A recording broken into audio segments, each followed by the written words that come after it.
Yo! Welcome back to the series called What the Hell is Organic Chemistry? This is my series where I help people who are struggling with organic chemistry. My name is Zeanium, and today we're gonna dive into what the hell is IUPAC nomenclature. Alright, so all molecules have names. So without names, chemistry will just be lab nerds arguing like, nah man, not that molecule, the other wiggly one. So let's look at a molecule like this one right here. So you can just say the one with 5 carbons and OH thingy on the side and a chlorine vibing on the double bond.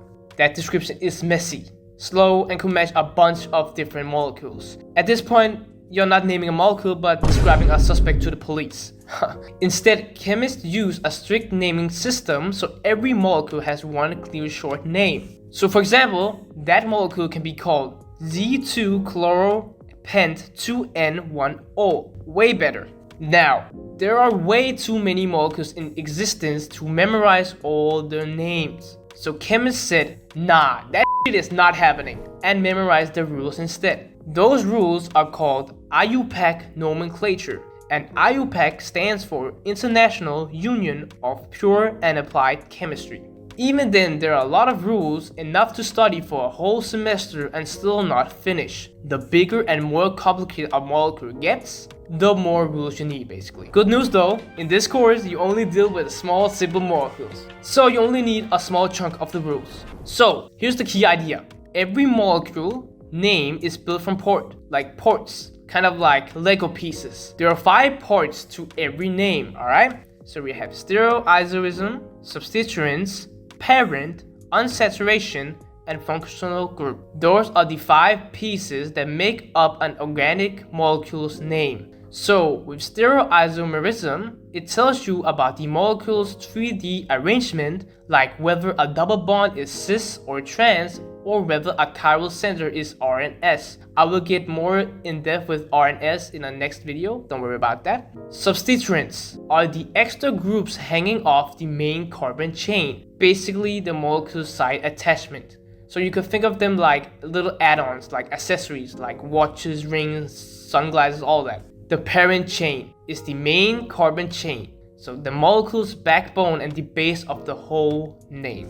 And then we have unsaturation. It tells you if there are any double bond or triple bond present in that chain, basically. Finally, the functional group is the most important part of the molecule, the feature that the compound is actually named after. Alright, so yeah, 5 parts to every name. For example, in the name Z2-chloropent-2N1O, like previous we saw, each part gives specific information. So just like this. So the Z describes the stereochemistry, meaning how groups are arranged around the double bond. The 2-chloro shows there is a chlorine substituent attached to carbon 2.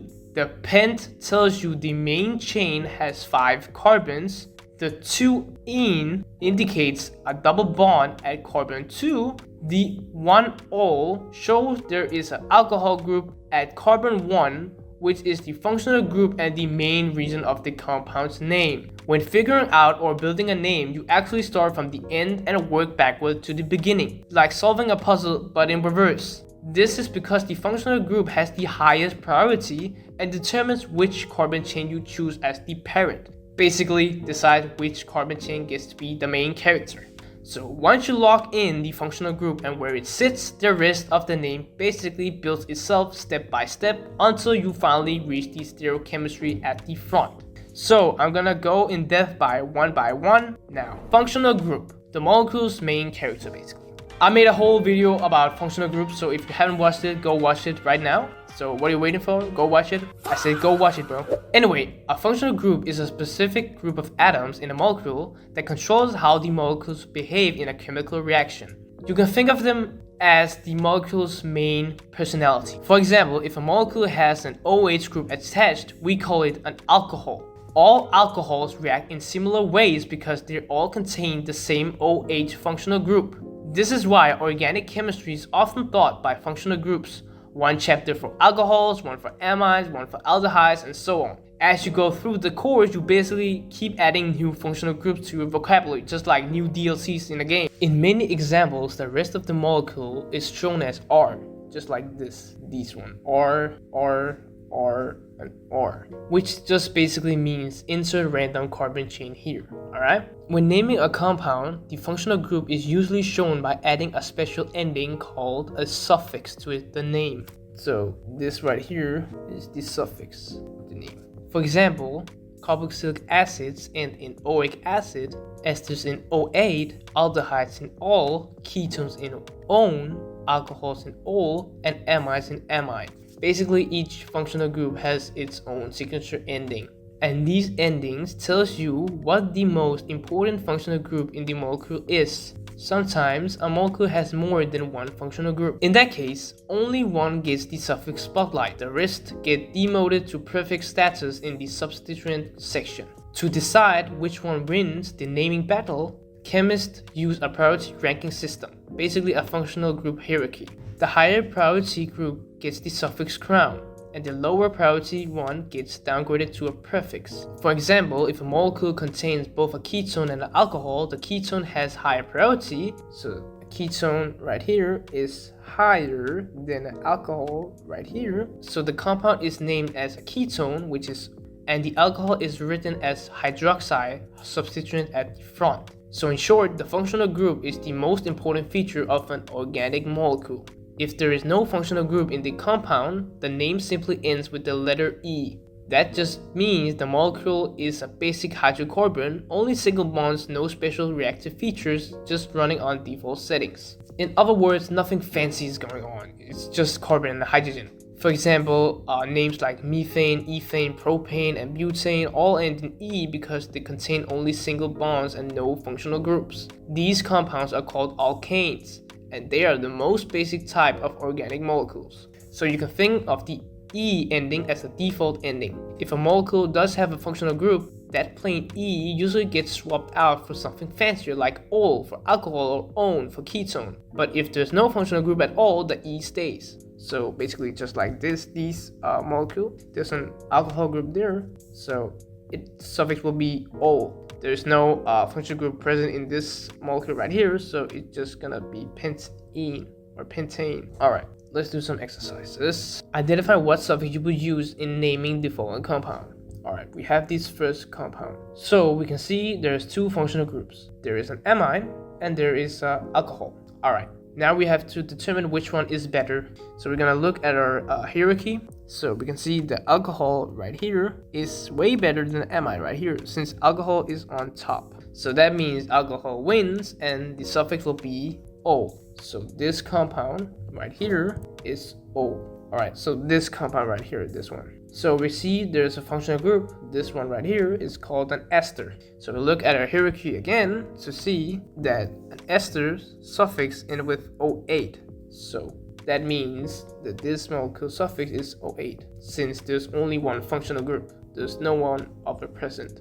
Alright, so we have this molecule. So we have two functional groups. We have an aldehyde and we have an alcohol. So is an aldehyde better than an alcohol? Let's check. Alright, so we see that the aldehyde is over here, right here, and the alcohol is down below here. So we can see that aldehyde is better than alcohol. So that means the suffix will be ol. So ol. And yeah, that's basically how you do it to identify what suffix you will use in naming the following compounds. Unsaturation, aka is there any multiple bonds like double bonds or triple bonds? In bond line drawings, double bonds show up as 2 lines. So basically like this one right here, 2 lines, and triple bonds show as 3 lines.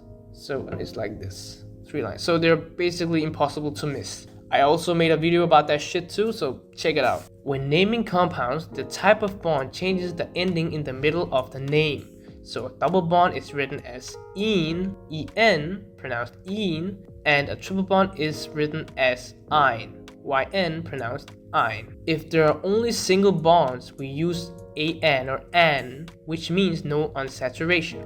So we have this right here, we have pentane, that means there's 5 carbon atoms. So we have pentane, since there's no double bonds. We have pentene, since there's 1 double bond right here. And we have pentyne, since there's a triple bond present. If there is more than 1 double or triple bond, prefixes are added to show how many there are. So 2 double bonds give diene, 3 gives triene, and for triple bonds, 2 gives diene and 3 gives triene. So chemists use counting prefixes like di means 2, tri means 3, tetra means 4, penta means 5, and hexa means 6. You won't often see extremely high numbers, but it can definitely happen. But by convention, double bonds are always listed before triple bonds in the name. So basically, unsaturation tells you how many extra bonds there are in the chain and what type there are. Alright, so let's do some practice exercises. Locate the unsaturation in the following compound and identify how this unsaturation will be represented in the name of the compound. Alright, so this compound right here, has 1 double bond right here and 1 triple bond right here. For the double bond, we use the term en. For the triple bond, we use the term yn. So double bonds get listed first. The unsaturation for this compound is in basically. So the next one right here, this compound has 2 double bonds. As you can see, 2 double bonds. So the unsaturation for this compound is, there's 2, so it's gonna be diene. And then we have this compound. It has 1 triple bond right here. So the unsaturation for this compound is yn. So yn. So yeah, that's basically how you do this problem. Alright, so naming the parent chain, aka choosing the main backbone. When you name a molecule, the parent chain is the main line of carbon atoms that forms the base of the name. Everything else, substituents, double bonds, functional groups, is attached to this chain at specific numbered positions. So step 1 is figuring out which chain is the main character, and step 2 is numbering it correctly. To describe how long a chain is, chemists use a special root names based on the number of carbons. So on the left, basically, there's a table. So 1 carbon is meth, 2 is eth, 3 is prop, 4 is bute, 5 is pent, 6 is hex, 7 is hept, 8 is oct, 9 is non, and 10 is dec. For example, pentane just means a straight chain of 5 carbon atoms, a simple 5 carbon build. If the carbon loop into a ring instead of a straight chain, you slap cyclo on front. So a 6 carbon ring becomes cyclohex, and a 5 carbon ring becomes cyclopent. These roots are basically the alphabet of organic chemistry. You just have to memorize them, but after a while they become automatic. The tricky part is deciding which carbon chain to choose when multiple options exist. You don't just grab any long chain. There is a priority system to decide which one gets the main character status. The parent chain has to be as long as possible while still capturing the important stuff. So functional group first, then double bonds, then triple bonds. So first, you hunt down the highest priority functional group and make sure your chosen chain actually includes the carbon it's attached to. If there are multiple functional groups, the highest priority one has to be included in the parent chain. So if a possible chain leaves the group outside the chain, that option is automatically wrong. If multiple chains still qualify, you pick the one that actually includes the carbons of any double bond. Those bonds get priority next. If there is no double bond, you look for triple bond instead. Only if there are no functional groups and no multiple bond at all, you simply choose the longest possible chain. Important detail, when I say the chain contains a functional group, I mean the carbon it's attached to is in the chain, not the heteroatom itself. So for example, in an alcohol, the oxygen doesn't count as part of the chain, only the carbon holding the H group makes the cut. All of this explains why chemists determine the functional group first when naming a compound. You cannot choose the correct parent chain unless you know which feature has the highest priority. In other words, you work backwards through the name because the most important part of the molecule decide what counts as the backbone. So in this molecule right here, if you want to find the parent chain, we see there's a functional group right here and there's a double bond right here. Alright, so there's a functional group present and a double bond present. So my parent chain must include those two, and since functional group has a higher priority than double bonds, so the functional group wins. It gets number 1 spot. It's the winner, number 1. So it gets the lowest number. So if we count 1, 2, 3, 4. There is 4 in this parent basically, since I included everything, the functional group and the double bond. So 4 right here in our table is called bute. So the parent is basically bute. So yeah, that's how you basically do it. So let's do some practice exercise. All right, so name the parent chain in the following compound. All right, let's start with this one. First, we look for a functional group. All right, this compound has a carboxylic acid. Boom. So we know the parent chain must include the carbon atom of the carboxylic acid group. So next we look for double bond. The parent chain should also include that as well. So this gives us our answer. So there's a double bond right here. And the triple bond, this one right here, will not be included in the parent chain because the functional group and double bond are way higher priority than a triple bond. So basically, a functional group is better than a double bond, so it gets number 1 spot. So it gets the lowest number. So 1, 2, 3, 4, 5, 6. So there are 6 carbon atoms in this chain. That means the parent will be called hex. That's the parent. Oops. So yeah, that's basically the parent for this one. Next, okay. So in this compound, it has no functional groups, no double bonds, no triple bond.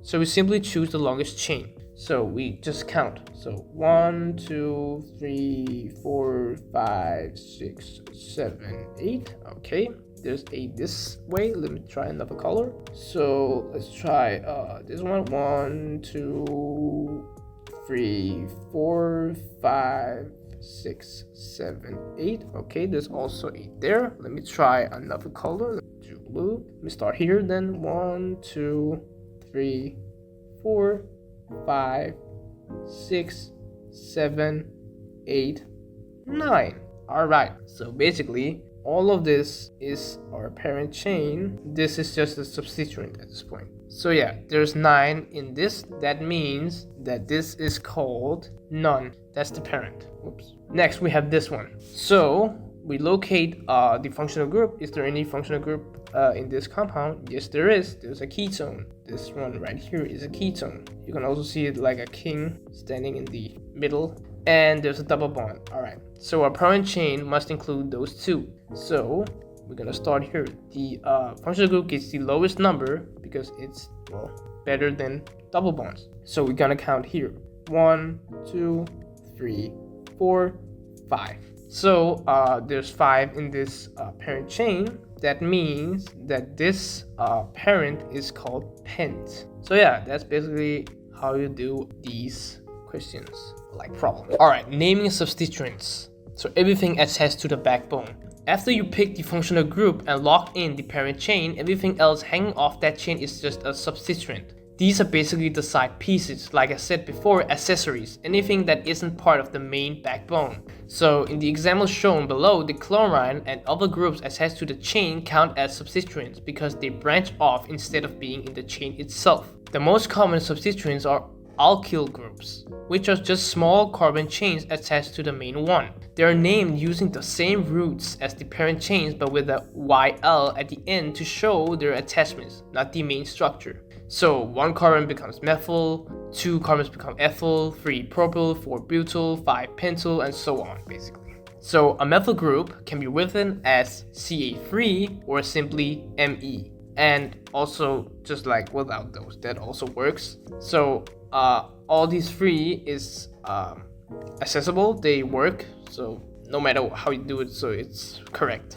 And the ethyl group Ca2, Ca3 or Et, both styles are totally fine. So yeah. Once you get to 3 or more carbons, the substituent can be straight or branched, which changes their name. A straight 3 carbon substituent is called N-propyl. N is for normal, while a branched version is isopropyl. With 4 carbons, butyl, things get even more chaotic because there are several ways to arrangement. You commonly see N-butyl, which is straight, isobutyl, sec-butyl, and tert-butyl. These pop up a lot in organic chemistry, so it's worth recognizing them on site.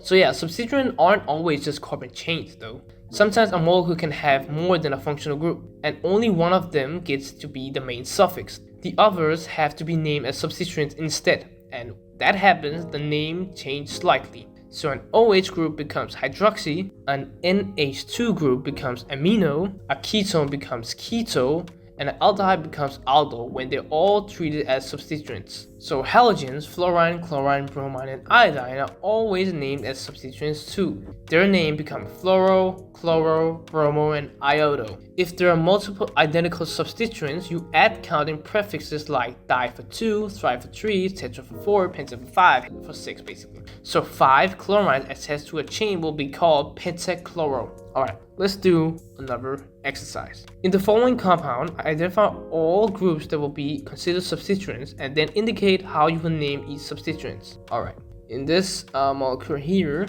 first we must locate the functional group that gets the priority. So we see there's a functional group here and there's a functional group here. Alcohols outrank amines, so the OH group is the priority functional group. Then we need to locate the parent chain. There are no double or triple bonds, so we choose the longest chain containing the carbon atom connected to the OH group. So basically all of this. Now we know which groups will be substituents. So this is substituent, this is a substituent, and this is substituent. So a bromine will be called a bromo, a chlorine will be called chloro, and an amine will be called amino as a substituent. That's it. Then we have this bad boy. So we see there's a functional group right here and a functional group right here. So we know that carboxylic acid is the best of the best, so it outranks everybody. So this is a substituent basically. So the parent chain must be all of this. So this is a substituent, this is a substituent, this is a substituent, and this is a substituent. So basically this is called fluoro, chloro for chlorine, bromo for bromine, and amino for amine. So yeah, that's basically how we do it. Then we have this one. So the parent in this case is octane, so it's gonna be 1, 2, 3, 4. Yep, this is octane, and there are 5 methyl group as substituent. 1, 2, 3, 4, 5. So all of this will be pentamethyl as a substituent. Oops, like all of this is a pentamethyl. Alright, so we have stereoisomerism. Stereoisomerism is the first part of a chemical name, and it tells you how the atoms are arranged in 3D space. It describes the configuration of double bonds or chiral centers. Those are things you will learn later. If a molecule has no double bonds or no chiral centers, you can basically ignore this part. Nothing needs to be written at the front. For double bonds, the key idea is that they cannot freely rotate. Single bonds spin like fidget spinners, but double bonds are locked in place because of how their orbital overlap. This means the groups around the double bond can be locked into different positions in space, creating totally different molecules even though the connections are identical. These are called stereoisomers. The simplest way to describe this for some double bonds is using cis or trans. So this is cis and this is trans. To use these terms, you need 2 identical groups to compare across the double bond. If those matching groups are on the same side, the molecule is cis. If they're on the opposite sides, it's trans. The groups you compare can be anything: methyl groups, fluorine atoms, ethyl groups, even hydrogens. So basically this one molecule is trans because there are 2 hydrogen atoms not shown and they're trans to each other, so they're away from each other. So that means that this double bond right here is a trans configuration. Often hydrogens aren't drawn in bond-like structures, but they still count. Alright, so let's do some practice exercise. For each of the compounds below, identify whether the double bond is cis or trans. Alright, so the first one, the methyl groups, these one right here, are in the opposite side of the double bond. So this double bond has a trans configuration since they're away from each other. Trans. This one right here, the 2 fluoro substituents are on the same side. Alright, they're on the same side, hugging. And so this double bond is a cis configuration. This double bond has 2 hydrogen atoms that are opposite sides. So let me draw them out. They will be like this. As you can see, they're on the opposite sides of the double bond, so the double bond has a trans configuration. So this is trans. Boom. That's how you basically do it. Alright, so numbering. How we give everything an address, basically. So numbering applies to all parts of the name. Now you know all parts of a chemical name. The last step before actually naming molecules is figuring out where everything is located on the parent chain. So numbering is basically the molecule's address system. Every feature gets a specific house number. It tells you exactly where the functional group, double bonds, substituents, and everything else sit along the carbon backbone.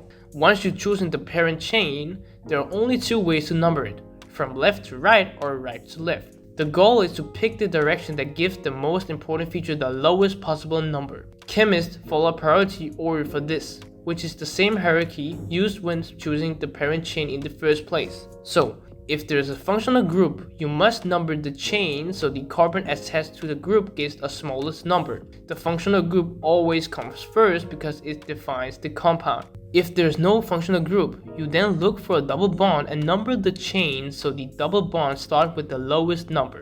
So the double bond is 1 instead of 5. If there is no double bond either, you do the same for a triple bond. So the triple bond is 1 instead of 5. For none of those are present, no functional group, no multiple bonds, then you number the chain so the first substituent gets the lowest possible number. So Cl gets the number 3 instead of 4. So the idea is always to make the important stuff appear as early as possible in the numbering. Things get a bit more interesting when there are multiple substituents. So basically, let me draw the molecule right here. Right here, this is the molecule. So in that case, you compare both numbering directions and pick the one that gives the first substituent the lowest possible number. So this is the first substituent. So we're gonna number it like this. 1, 2, 3, 4, 5, 6. All right. So if both directions give the same number from the first substituent, you move to the second substituent and compare again. So then you keep going until one direction gives a smaller number at the first point of difference. So this is why a name like 3.34 trichloro is preferred over 344 trichloro. The numbers are smaller and earlier in the sequence. So this right here is called 3.34 trichloro instead of 3.4.4. So the earlier the better, basically. Chloro. Yeah. So basically, numbering is just a game of giving the smallest possible numbers to the most important features. So functional group first, then double bond, then triple bond, then substituents. Once that's done, every piece of the name points exactly where it belongs, and the full name basically becomes a super precise map of the molecule. So let's do some exercises. For the compound below, choose the parent chain and number it correctly. Alright, let's start with this one. So to choose the parent chain, remember that we need to choose the longest chain that contains the carbon atom connected to the OH group. So basically, all of this is a parent, since it has the carbon connected to the OH group. And to number the parent correctly, we need to go to the direction that gives the functional group the lowest number. So 1, 2, 3, 4, 5, 6, 7.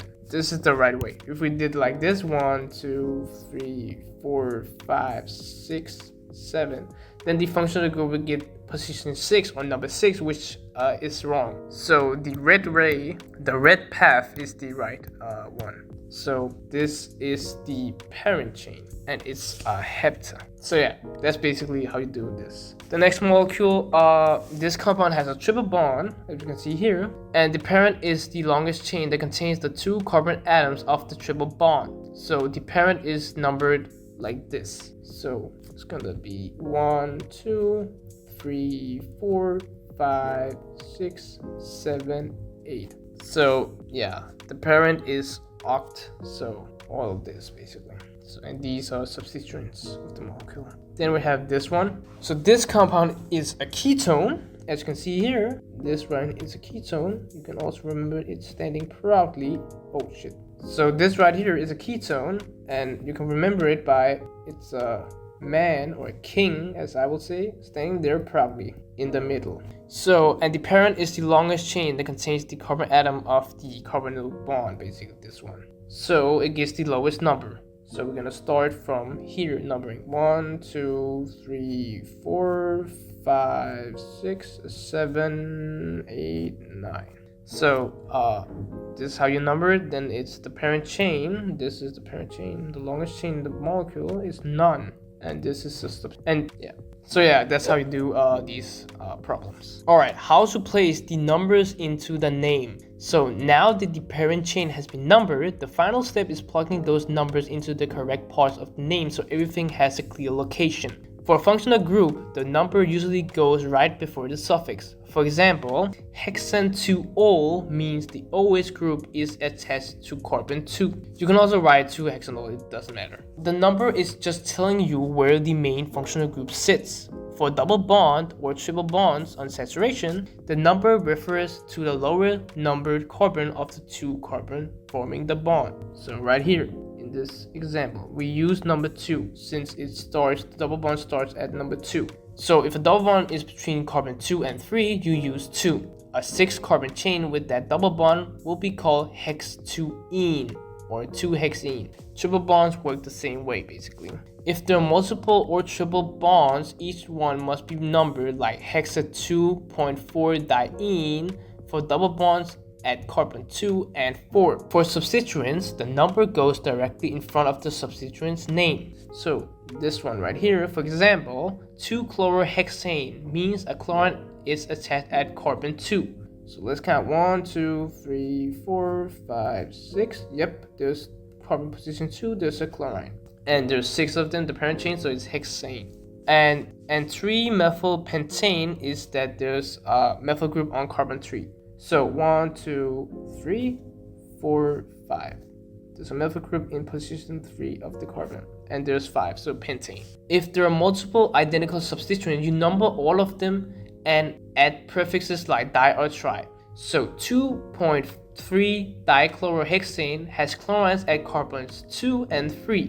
So basically 1, 2, 3, 4, 5, 6. There's a chlorine atom at position 2 and at position 3, just like the name, 2.3-dichloro, because there's 2 chlorine atoms. Because the parent is 6, so hex. And 2.2.4-trimethylpentane has 3 methyl groups at carbon 2, 2, and 4. So 1, 2, 3, 4, 5. There's a methyl group in position 4, which is here, and 2, 2. And there's trimethyl in total. Alright, so if there are different types of substituent, you list them in alphabetic order in the name. So an important detail, prefixes like di, tri, tetra don't count for alphabetizing. Only the base name matters. So chloro, C, ethyl, E, fluoro, F, and methyl, M will appear in that order, regardless how many there are. So this whole molecule right here will be named 2-chloro, 3-ethyl, 3.4-difluoro, 4-methyl nonane. And let's count. So the first substituent gets the lowest number, 1, 2, 3, 4, 5, 6, 7, 8, 9. The parent is 9, then it's nonane, right? 2-chloro, it's in position 2 of the compound. There's a chlorine, so it's gonna be chloro as a substituent. 3-ethyl, there's an ethyl group in position 3, so 1, 2, 3. Right here, there's an ethyl group. 2.4-difluoro, there's 2 fluorine in the compound. There's position in 2 and carbon 4. So 1, 2, there's a fluorine right here. 3, 4, there's a fluorine right here. And there's 2 of them, then it means di. 4-methyl. So in position 4, there's a methyl group. So 1, 2, 3, 4, there's a methyl group right here. So yeah, that's how you read it, basically, the whole name. So it's like a treasure map. There are also formatting rules. So numbers are separated from each other by commas like 2.4, while numbers and words are separated by dashes like 2-chloro. For stereoisomerism, any cis or trans information goes at the very beginning of the name. If there are multiple double bonds, each one can have their own label, so you might see something like 2-cis for trans. If the molecule has chiral centers, this is also where configuration like 2R and 4S will go through, but those are usually learned later. So this step is basically about turning your number chain into a readable name. So each number acts like a coordinate that tells you exactly where every important feature lives. It looks like a lot of rules at first, but once you practice it, it starts like assembling a very precise Lego set than memorizing chaos. So let's do some practice exercise. Alright, so name the following compound. This one. Let's name this one. Alright, so we go through the 5 parts of name backwards. So we start looking for a functional group. Alright, so we see that this compound is a ketone. Right here is a ketone. The king is sitting right here, proudly. Alright, so now we know the end of the name will be "-one". So the suffix is "-one". Next, we look for unsaturation. Is there any double bonds or triple bonds? So there's a double bond right here. So there will be an "en" in the name, so "-ene". The parent, now we're gonna locate the parent. So the functional group gets the lowest number. So we're gonna count 1, 2, 3, 4, 5, 6, 7. That means the parent is hept. Next, we look for substituents. So there's 2 methyl groups. Alright, there's 2 methyl groups right here and 2 chlorine atoms right here. Those are all substituents. So we need to put them in alphabetic order. So C comes before M. So it will be dichlorodimethyl because there's 2 of chlorine and 2 of methyl. Alright, so next we'll look for stereoisomerism. The double bond right here, let's say if it's either cis or trans. So we can see that this molecule has 2 chlorine atoms on the opposite sides. So that means it's a trans configuration. So this part of the name, trans, is generally in the front. So far we have the name trans dichlorodimethyl Actually, wait. Alright, so far we have the name trans dichlorodimethyl. So now that we figure out all the pieces, we must now assign numbers. So we now number the parent to give the functional group the lowest number, alright? So the numbering in this example will go left to right. We just numbered, so we already did that. This put the functional group at number 2 position, and the double one at the 4, and the chlorine atoms at 4 and 5, and methyl groups at 6, both of them. So now we have all the pieces together. Now we just have to address them in numbers. So this whole thing will be trans 5,4,5 dichloro 6.6 dimethyl hep 4 in 2O. Boom. That's the molecule's full name. Alright, so next, this one. Alright, so we begin by looking for a functional group that will determine the suffix of the name. So basically, this one right here is a ketone. As you can see, it's standing proud, like a king. Alright? Yeah.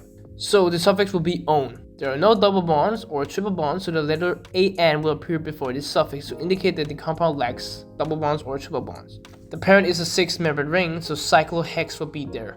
There are 2 methyl groups on the 4th position, so you count 1, 2, 3, 4, 5, 6. So there's 2 methyl group in carbon position 4, and they're both located in the same position. So with this numbering system, both methyl groups at position 4, so putting it all together, we have 4.4 dimethyl cyclohexanone. So yeah, this compound right here. Alright, so we begin by looking for determine the name of the suffix. There isn't one, so the suffix of the name will just be the letter E. There's a double bond, alright, there's a double bond right here, which will be named as the unsaturation En. The parent has 8 carbon atoms. So if you want to find the parents, 1, 2, 3, 4, 5, 6, 7, 8, because the double bond must be included in my parent. And there are 2 substituents, so there's a methyl and there's a ethyl group. And now we have to figure out this double bond is cis or trans. We can see that by the hydrogens are basically on the opposite sides. That means that this double bond is trans configuration. So that means the whole name for this one will be trans 4 ethyl 5 methyl oct-2-ene. So yeah, trans 4 ethyl 5 methyl oct-2-ene. Alright, now the final boss, basically. So let me remove all of this. Alright, then we have the final boss now. The final boss. Alright. So we begin by looking for a functional group that would determine the suffix of the name, alright? So, is there any functional group here? No, there isn't one. So the suffix of the name will just be the letter E. There is a double bond present right here. Ooh, alright. Which will be named as the unsaturation En. The parent, what is the parent? Well, my parent has to include the double bond, so 1, 2, 3, 4, 5, 6, 7, 8. It's oct for 8. And now we have 4 substituents. We have a fluorine, we have a methyl, we have a chlorine, and we have a methyl again. So let me number it without delays. 4, 5, 6, 7, 8. So yeah, there's a chloro substituent at position 5, a methyl group at position 5, a fluoro substituent at position 6, and a methyl group at position 6 with 2 methyl groups. So the term dimethyl will appear in the name. So although this term will be alphabetic order as M rather than D when in alphabetic order. So also the double bond has a trans configuration because the hydrogens are in the opposite sides. So putting it all together, this big ass molecule would be trans 5 chloro 6 fluoro 5.6 dimethyl oct 2 So yeah, that's basically the final boss. So we can also read it by the double bond is trans configuration. 5 chloro, because in position 5 there's a chloro just chilling there. We can see in position 5 there's a chlorine just chilling. 6 fluoro, there is in position 6 there's a fluorine atom just chilling right here. 5.6 dimethyl. So in position 5 and 6 there's 2 methyl.